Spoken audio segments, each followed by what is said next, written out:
નમસ્કાર, આપ જોઈ રહ્યા છો નેશન પ્લસ ન્યૂઝ. હું છું હિરલ આપની સાથે.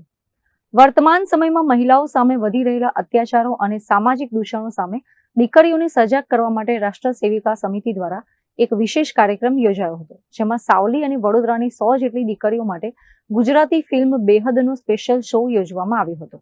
દેશમાં વધી રહેલી વિધર્મીઓની પ્રવૃત્તિઓ અને લવ જેહાદ જેવી જાળમાં હિન્દુ દીકરીઓ ફસાય નહીં તે હેતુથી રાષ્ટ્ર સેવિકા સમિતિ મેદાનમાં આવી છે.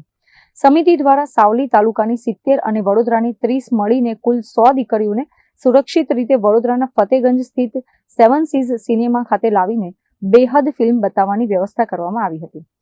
સમાજમાં વાસ્તવિકતાનો અરીસો બતાવતી ગુજરાતી ફિલ્મ બેહદ નિહાળ્યા બાદ દીકરીઓએ પણ હકારાત્મક પ્રતિભાવ આપ્યો હતો.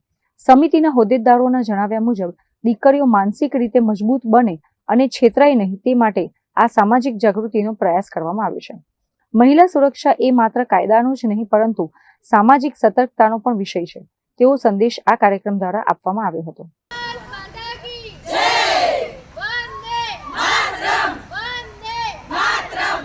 રાષ્ટ્ર સેવિકા સમિતિ દ્વારા અમે આ દીકરીઓ, બહેનો અને માતાઓને ગુજરાતી ફિલ્મ બેહદ ફિલ્મ જે છે એ ફતેગંજ વિસ્તારમાં મોલની અંદર 7-6ની અંદર જે છે એ પિક્ચર જોવા અમે આજે લઈ જઈ રહ્યા છે. કારણ કે આજે જે ઘટનાઓ બની રહી છે, અત્યારે તાજેતરની જે ઘટના છે કે એક વકીલ દીકરી જે છે પોતે વકીલાત હોવા છતાં પણ વિધર્મીને મોહ પાસમાં જાળમાં ફસાય છે.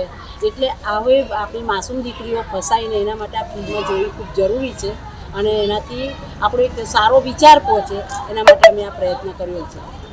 અંદાજ કેટલી બાળાઓ લઈ જાવ છો તમે? આખા જિલ્લાની થઈને 100 દીકરીઓ છે. Bureau report, nation plus news, Vadodara.